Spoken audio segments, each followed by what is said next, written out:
આજની ધર્મકથા. પ્રણામ. પરમ પૂજ્ય આચાર્ય ભગવાન શ્રીમદ વિજય ભક્તિ સુરીશ્વરજી મહારાજા. એક એવું નામ કે જે જીન શાસનના ગગનની અંદરમાં ક્યાંક અત્યારે વિખરાઈ ગયું છે. આપણામાંના બહુ જૂજ લોકો તો કદાચ આ નામને સાંભળવાના પણ સૌભાગ્યશાળી થયા હશે. એ નામ નીચે એક આખો ને આખો સરસ મજાનો સમુદાય અત્યારે જયવંતો વર્તી રહ્યો છે. એવા પૂજ્ય ભક્તિ સુરીશ્વરજી મહારાજા અને એમના દ્વારા ઘડાયેલું એક એવું રત્ન કે જે રત્નએ પરમાત્માના શાસનને ઘણી બધી દિશા આપી છે. અને એ રત્ન એટલે પરમ પૂજ્ય આચાર્ય ભગવાન શ્રીમદ વિજય પ્રેમ સુરીશ્વરજી મહારાજા. આવા પ્રેમ સુરીશ્વરજી મહારાજાના જીવનનો એક સ્વાધ્યાય આપણે અત્યારે કેટલાક દિવસોથી કરી રહ્યા છીએ. એમના પ્રેમ સ્વરૂપના દૃષ્ટાંતો પ્રસંગો આપણે જોયા. એમની વિચક્ષણતા વિદ્વત્તા આપણે જોઈ. એમનું હાજર જવાબીપણું આપણે જોયું. એક ગુણ એવો સાહેબનો કે જે ગુણના ઉલ્લેખ વિના કદાચ સાહેબનું અસ્તિત્વ સમજી જ નહીં શકાય ક્યારે પણ. અને એમ કહી શકાય કે જેમ સિક્કાની બે બાજુ હોવા છતાં પણ એ સતત જોડાયેલી હોય છે, એ રીતે સાહેબના જીવનનો આ એક એવો ગુણ છે કે જે સિક્કાની એક જ બાજુ રૂપે ગણી શકાય. સાહેબનું જીવન અને આ ગુણ ક્યારેય એકબીજાથી ભેદ પામ્યા હોય એવું નથી. અભેદપણે સાહેબે એક ગુણને સેવ્યો અને એ ગુણ હતો પ્રામાણિકતા. સજ્જન વ્યક્તિની સજ્જનતાનું સૌથી પહેલું માપદંડ એટલે પ્રામાણિકતા. સાધક આત્માની સૌથી પ્રથમ ઓળખાણ કે જે એની સાધનાની ગતિ, સાધનાની ઇન્ટેન્સિટી અને એને વેગ આપવા માટેની પરાકાષ્ઠા જે તત્વના કારણે નક્કી થાય એ તત્વ એટલે પ્રામાણિકતા. મન, વચન અને કર્મ ત્રણે એક દિશામાં હોય ત્યારે જ જે ગુણ નિષ્પન્ન થઈ શકે એ પ્રામાણિકતા. અને આવી પ્રામાણિકતા પૂજ્યશ્રીના જીવનની અંદરમાં છલોછલ છલકાયેલી હતી. આજે એક પ્રસંગ સાહેબનો ખાસ આપણે સ્વાધ્યાયમાં લઈએ. જે પ્રસંગ લેવાનો આશય ક્યાંય પણ કોઈ પણ નબળા વિચારને પ્રોત્સાહન આપવાનું નથી. કોઈ પ્રત્યે સૂગ ઊભી કરવાની અથવા કોઈ પ્રત્યે અભાવ ઊભો કરવાનો આશય નથી. પરંતુ સાહેબના જીવનની પ્રામાણિકતા એ કેટલી ગજબ હતી એ પ્રામાણિકતાપૂર્વક સાહેબના જીવન ચરિત્ર સાથે મૂકવાનો આ એક પ્રયાસ છે. સાહેબ ક્યારે દંભ નહોતા કરી શકતા. સાહેબ ક્યારેય ખોટું નહોતા બોલી શકતા. સાહેબ ક્યારેય કોઈ વાતને ફેરવી નહોતા શકતા. સાહેબ ક્યારેય પોતાના દોષને બીજાના ઉપર ઢોળી નહોતા શકતા. સાહેબ ક્યારેય પણ કોઈ બીજાને દોષી જોઈ નહોતા શકતા. આ બધી વાતોનો સરસ મજાનો સાથ આપતો, સમર્થન આપતો આ એક પ્રસંગ. એકવાર સાહેબજી શંખેશ્વરમાં બિરાજમાન હતા. ત્યારે સાહેબની સાથે પૂજ્ય આચાર્ય ભગવાન લબ્ધિ સુરીશ્વરજી મહારાજા એ પણ ઉપસ્થિત હતા. બંને બેઠા હતા અને અચાનકથી એક પત્રકારનું ત્યાં આવવાનું થયું. બહુ મોટી હસ્તી કહેવાય આ બંને ગુરુ ભગવંતો. એટલે છાશવારે દરેક પત્રકારો કે દરેક આવા વ્યક્તિઓને, સાર્વજનિક વ્યક્તિઓને એવું મન થાય કે ક્યાંક ને ક્યાંક આમની વાતોને લોકો સુધી પહોંચાડવાની પણ જો તક મળે તો એમાં સમાજનું પણ ભલું છે ને વ્યક્તિગત એમનું પણ ભલું છે. કારણ કે નામ મોટું હોય એટલે એમની પાછળ એ નામને ફોલો કરવાવાળા લોકો પણ બહુ મોટા હોય. એ પત્રકાર પોતે જૈન અને એટલે એ પત્રકારના પ્રશ્નો પણ ફક્ત કોઈ પ્રસિદ્ધિ મેળવવા માટેના આશયના નહીં, એક બહુ વ્યવસ્થિત દર્દ સાથેના પણ કેટલાક પ્રશ્નો હતા. પૂજ્ય લબ્ધીસુરીશ્વરજી મહારાજાને એમણે પ્રશ્ન કર્યો, સાહેબ આજકાલ સાધુ સાધુજી ભગવંતોમાં આચારની શિથિલતા ખૂબ આવી ગઈ છે, અને એ શિથિલતા માટે અનેક આચાર્ય ભગવંતો પાસે જઈએ અને અમે વાત કરીએ. અમે પત્રકારો છીએ, સમાજનો દર્પણ છીએ. સમાજની અંદરમાં ક્યાંક ને ક્યાંક સાહેબ આ જે શિથિલતા વ્યાપી રહી છે ઉપરના વર્ગની અંદરમાં, એના પ્રત્યે થોડો અણગમો ઊભો થતો જાય છે સાહેબ. એ અણગમો ક્યાંક અભાવમાં ન લઈ જાય એની અમને ચિંતા છે, અને એ ચિંતાપૂર્વક સાહેબ આપને પ્રશ્ન કરીએ છીએ. સાહેબ આ શિથિલતાની બાબતમાં આપ શું વિચારો છો? અને ત્યારે સાહેબે એવો જવાબ આપ્યો કે અમે બહુ જ હળવી પળમાં પૂજ્યશ્રી આ જવાબ આપ્યો હશે કે અમે ગૃહસ્થોનું ભોજન લઈએ છીએ, એનો જ આ પ્રભાવ છે.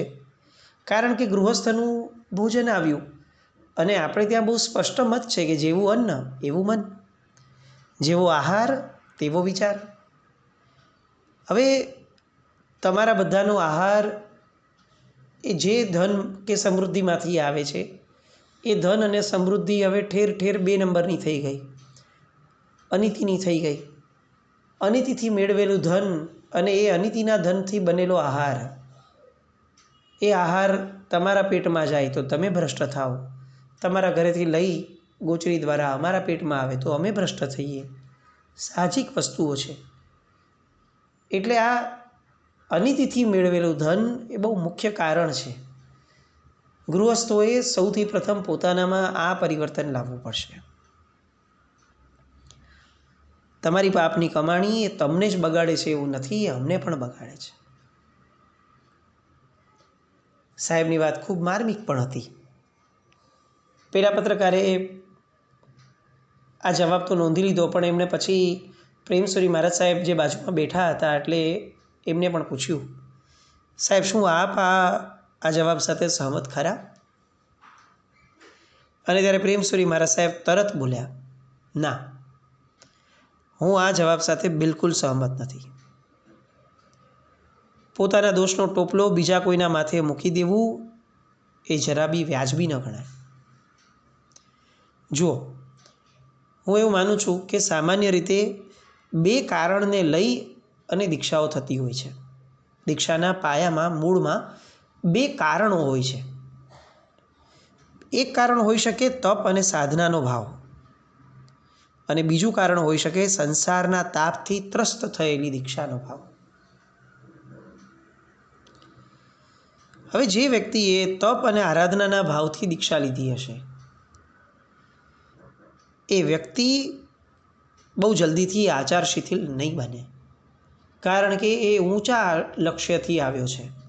એ આટલી જલ્દી નીચે પડી જાય એ વસ્તુમાં માલ નથી દેખાતો. પરંતુ જો કોઈકે સંસારના તાપથી ત્રસ્ત થઈને દીક્ષા લીધી હશે, તો પછી અહીંયાની કેટલીક સુખ સગવડતા અથવા કેટલીક માનપાન, એ બધું એને પચાવવામાં ક્યાંક ને ક્યાંક થોડીક તકલીફ થઈ હોય, અને એના કારણે સામાન્ય શિથિલતા એ એના જીવનમાં પ્રવેશી જાય એ શક્ય છે.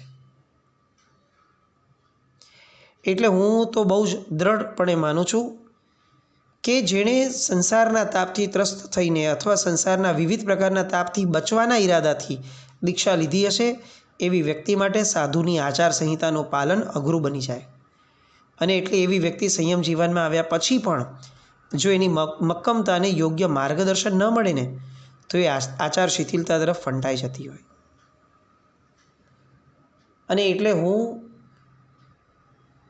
તમામ સંયમ ધર્મ પાલકને નહીં, હું આ વાત ચોક્કસપણે સમાજના નાનામાં નાના વ્યક્તિને કહીશ કે જો તમે આ માર્ગે આવવા માટે કટિબદ્ધ થાવ છો, તો સૌ પ્રથમ અંદર એકવાર ડોક્યું કરો કે આ કટિબદ્ધતાના મૂળમાં કયો ભાવ છે. જો સંસારના તાપથી બચવા માટે અહીંયા આવો છો, તો તમે અહીંયા નવો સંસાર ઊભો કરશો. પણ જો સાધના કરવા આવો છો, તો તમારા મનમાંથી સંસાર એ સહજ અને સરળપણે નીકળી જશે. પેલા પત્રકાર તો કંઈ લખવા માટે પણ શક્તિમાન ન રહ્યા. સાહેબની પ્રામાણિકતા, સાહેબની વિચારની દ્રઢતા અને સ્પષ્ટતા કમાલની લાગે. કોઈ એક વ્યક્તિ માટે કે કોઈ તત્વ માટે નહીં, પરંતુ એક આખીને આખી વિચારધારાને સાહેબે સમાજ માટે રજૂ કરી દીધી. સાહેબનો આ દૃષ્ટિકોણ પેલા પત્રકાર માટે જીવનભરનું એક સંભારણું બની રહ્યું. સાહેબની મક્કમતા એવી, પોતાના જીવનમાં ચારિત્ર પાલનની અંદરમાં ક્યારેય એક નાનકડી પણ સાહેબના જીવનની અંદરમાં કોઈ એક્ઝેમ્પશનની ભાવના પ્રગટે નહીં. સાહેબ, એક ભાઈ જ્યારે એમની પાસે આવ્યા હતા અને એમણે પ્રશ્ન પૂછ્યો હતો કે સાહેબ, આપ વારે ઘડીએ શ્રદ્ધા શ્રદ્ધા શ્રદ્ધા આ શબ્દ બોલો છો, તો શું સાહેબ જૈન ધર્મની અંદરમાં બુદ્ધિને કોઈ સ્થાન જ નથી? એટલે બુદ્ધિશાળી વ્યક્તિઓએ શું કરવાનું સાહેબ? અને શ્રદ્ધાવાન હોવું એટલે બુદ્ધિના અભાવમાં રહેવું, એવો અર્થ કાઢવો સાહેબ અમારે? સાહેબ હસ્યા અને સાહેબે કીધું કે ભાઈ, જૈન ધર્મ એ મૂર્ખાઓનો ધર્મ છે, આવું કંઈ કેવું છે તમારે?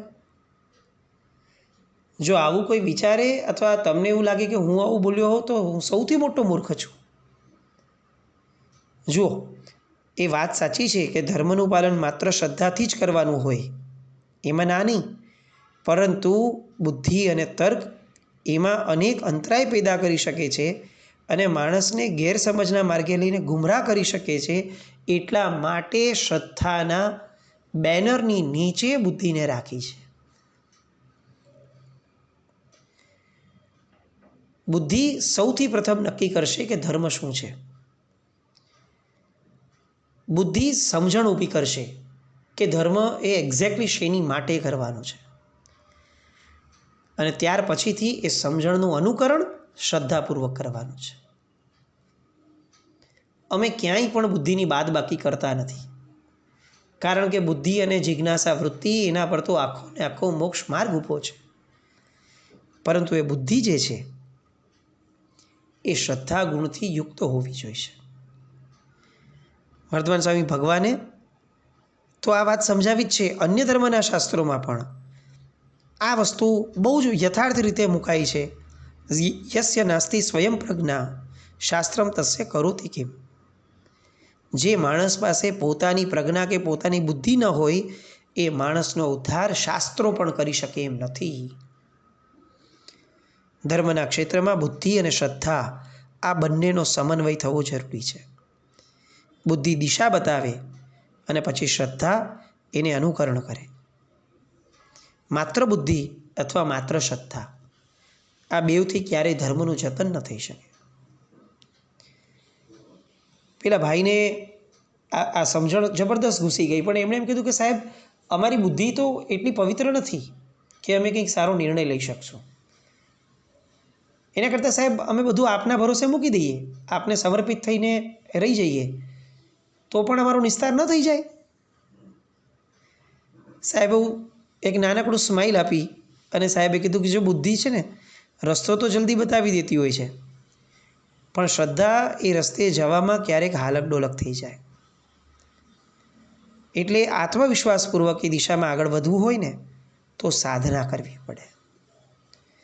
ધર્મમાં જેટલું મહત્ત્વ બુદ્ધિનું છે, જેટલું મહત્ત્વ શ્રદ્ધાનું છે, એટલું જ ઇક્વલ મહત્ત્વ સાધનાનું પણ છે. કારણ કે બુદ્ધિ માર્ગ બતાવે અને શ્રદ્ધાપૂર્વક એમાં ચાલીએ તો કંઈ રાતોરાત ચમત્કાર નથી થઈ જવાનો.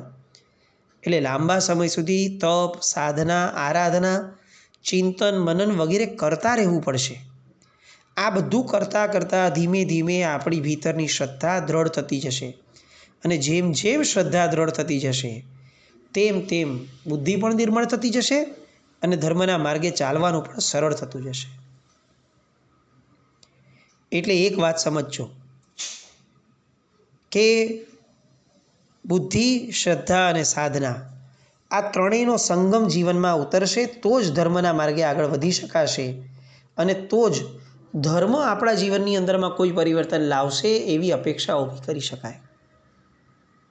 જો આ ત્રણમાંથી એક પણ તત્વ પ્રત્યે આપણો ઉપેક્ષા ભાવ આવશે તો પછી આ ત્રણેય એકલા અથવા ત્રણેય છૂટાછવાયા મળી અને આપણા જીવનમાં કંઈ જ નહીં કરી શકે. સાહેબની સ્પષ્ટતાઓ. સાહેબના હૃદયમાં જેટલી સ્પષ્ટતા હતી એટલી ઉદારતા, વૈચારિક ઉદારતા. સાહેબના જીવનમાં એક ગુણ હતો કે એમની પાસે કોઈ જ્યારે નિરાશ થઈને આવતું કે સાહેબ આટલો સરસ ધર્મ કરીએ છીએ, આટલો આની પર ભરોસો રાખીને સાધર્મિકને આપણે પૈસા આપીએ છીએ અને જુઓ ને સાહેબ આ લોકો આપણને છેતરીને વહી જાય છે સાહેબ. અને ત્યારે સાહેબ બહુ પ્રેમથી વાત્સલ્યથી હાથ ફેરવીને સામાન્ય એમ કહે કે આપણે કેટલીય વાર ભગવાનને છેતરી અને માંડ માંડ અહીંયા આ ભાવમાં આવ્યા છે. જો ભગવાનને છેતર્યા ન હોત ને તો આજે અહીંયા ન હોત, આપણે ક્યારના ભગવાનની પાસે વયા ગયા હોત. આપણે અસંખ્ય વાર ધર્મ મહાસત્તાને છેતરી, કોઈ એક વ્યક્તિ એકાદ બે વાર આપણને છેતરી અને શું લઈ જવાનું? એ કદાચ છેતરી લેશે અને આપણું થોડું ધન જશે ને એ ચાલશે, પણ એના બહાને તમામ લોકો છેતરવા માટે જ છે આવું બોલી અને એ તત્વનું જો અપમાન કરશું ને તો એ પાપ કયા ભાવમાં છૂટશે? આપણી શ્રદ્ધા જો ડગી ગઈ સાધર્મિક પ્રત્યેની, આપણી શ્રદ્ધા જો ડગી ગઈ ધર્મના કોઈ પણ અંગ પ્રત્યેની, તો એની રિકવરી ઇમ્પોસિબલ છે. કોઈ છેતરી ગયું અને કંઈક લઈ ગયું તો એ જે લઈ ગયું ને એ પામવું, એ મેળવી લેવું એ કદાચ બહુ સરળ છે. એટલા બધા સાહેબના શબ્દો માર્મિક રહેતા, એટલી બધી વસ્તુઓમાં સાહેબ કંઈક અલગ અને ક્રાંતિકારી રહેતા કે એમની વિચારધારાને સ્પર્શનારો માણસ એ ક્યારે પણ તુચ્છતા, ક્ષુદ્રતા આવી બધી વસ્તુઓમાં ક્યારે પણ અટકાઈ ન શકે. એકવાર સાહેબ કોઈ એક વ્યક્તિ સાથે વાત કરતા હતા. પેલા વ્યક્તિ આચાર્ય ભગવાન પાસે આવ્યા હોય એટલે પોતાનું બધું જ દુઃખ ઠાલવવા માટે જાણે આવ્યા હોય એ રીતે બધી જ વાતો કરતા હતા. સાહેબ શરીરમાં આ વ્યાધિ છે, આ છે, આ છે, આ દુઃખ, આ દુઃખ, આ દુઃખ. દૂર બેઠા બેઠા એક ભાઈને લાગતું કે આ ભાઈ શું કરે છે? આ અધ્યાત્મનો માર્ગ આપનાર માણસ છે. તમે એની પાસે પણ તમારી ભૌતિકતાને રડશો, તમારા શરીરના દુઃખને રડશો તો આ માણસ તમને કંઈ નહીં આપી શકે. હજી મનમાં એમને આ ભાવ ચાલે છે અને દયા આવે છે કે આ ભાઈ બિચારા ખાલી હાથે પાછા જશે. ત્યાં અચાનક પ્રેમસુરી મહારાજ સાહેબ વાંચે છે. એક કામ કરો, તમને આજે શરદીની તકલીફ છે ને એનું મૂળ કારણ કફ હશે અને વારંવાર તમને શરદી થાય છે ને એનો અર્થ એ થયો કે તમારે આ કફને દૂર કરવા માટે કંઈક કરવું જોઈએ. કુશલકંઠી અને ખદીરાવટીની ગોળી આ બંને મોંમાં રાખી અને એનો રસ ગળામાં ઉતારો તો તકલીફ દૂર થઈ જશે. પેલા ભાઈ જે દૂર બેઠા છે એ તો આમ આંખ પોળી કરીને જોઈ રહ્યા છે કે આ આધ્યાત્મિક ગુરુ ક્યારથી આરોગ્ય ગુરુ થઈ ગયા. હજી આગળ વધે છે સાહેબ અને એમને કહે છે કે તમે આટલું બધું બોલો છો, આ તમારા શરીરની એનર્જી કેટલી બધી ઓછી થાય છે. તમે તમારા દુઃખને વ્યક્ત કરો, ના નથી, પણ શબ્દો ઓછા વાપરો, કારણ કે શબ્દો ઘણી બધી ઉર્જાઓ ભેગી થયા પછી નીકળે. આ વહી ગયેલા શબ્દો જેમ પાછા નથી મળવાના એમ આ અંદરમાંથી ઓછી થયેલી ઉર્જા એ પણ પાછી મેળવવા બહુ તકલીફ થશે ભાઈ. અને સહેજે સાહેબને યાદ આવ્યું અને કીધું કે અચ્છા તમે એમ પણ કંઈક કહેતા હતા ને કે તમને દાંતમાં દુખાવો રહે છે. તો જુઓ ઈરીમિદાદી તેલ, એ તેલ દ્વારા દાંતના અંદરના ભાગની અંદરમાં મસાજ કરજો. એ કરશો ને એટલે દાંતનો બધો દુખાવો જે છે એ દૂર થઈ જશે. પેલા ભાઈ તો વહી ગયા પણ દૂર બેઠેલા ભાઈ તરત એમની પાસે આવ્યા અને પૂછ્યું, સાહેબ હું આપને આધ્યાત્મિક ગુરુ કરતાં તો આયુર્વેદિક આચાર્ય વધારે માનવા લાગ્યો. અને સાહેબ સિમ્પલી હસતા અને એમ કહેતા કે તપ અને ધર્મ કાર્ય કરવા માટે શરીર એ અગત્યનું સાધન છે. શરીર જ નહીં હોય તો ધર્મ ક્રિયાઓ કોણ કરશે? તનની તંદુરસ્તી મનની ભાવનાઓને પવિત્ર અને પ્રબળ બનાવે છે. આપણે આપણી પાસે આવતા લોકો પાસે ફક્ત ભાવ સુધારવાની વાતો નથી કરવાની, આ ભાવની અંદર પણ નિરામય કઈ રીતે રહી શકાય એની શિખામણ આપવાની છે. અને હું તો બધાને કહું છું, મારા શિષ્યોને પણ કહું છું, હું ન હોઉં અને તમારી પાસે કોઈ વ્યક્તિઓ આવે અને આવી બધી વ્યાધિઓની વાતો કરે તો ત્યારે તમારી પાસે આ જ્ઞાન હોવું જોઈએ. આપણે આચાર્ય છીએ, સર્વાંગી જ્ઞાન હોવું જોઈએ આપણી પાસે. એના દેહને જેટલો સુદૃઢ રાખશું એટલી એની સ્વસ્થતા રહેશે, અને એની સ્વસ્થતા રહેશે એટલી એની સમાધિ રહેશે. પેલા ભાઈ આ અધ્યાત્મને કોટી કોટી વંદન કરવા લાગ્યા. હું આત્મા છું, હું આત્મા છું. આ કોરું અધ્યાત્મ નહીં. આ આત્મા અત્યારે જેના આધારે ઊભો છે એને પણ પવિત્ર કરવાની ધારા, એને પણ સ્વસ્થ રાખવાની ધારા, અને એ સ્વસ્થતામાંથી સ્વ તરફની એક ધારામાં લઈ જવું, આ પણ અધ્યાત્મ. અને આવા અધ્યાત્મના સ્વામી, આવા વૈચારિક પરમ ઉદારતાના સ્વામી, અને જાણે દરેક ઘટનામાં, દરેક વિચારધારામાં એક આખીને આખી નવી લાઈન દોરી બાંધી દેતા હોય એવો અભિગમ જેમનો હતો, એવા પૂજ્ય પ્રેમ સુરીશ્વરજી મહારાજાની બીજી અનેક વાતો આવતીકાલે જોઈએ. જીનાજ્ઞા વિરુદ્ધ કંઈ પણ બોલાયું હોય તો મિચ્છામિ દુક્કડમ જૈનમ જયતિ શાસનમ.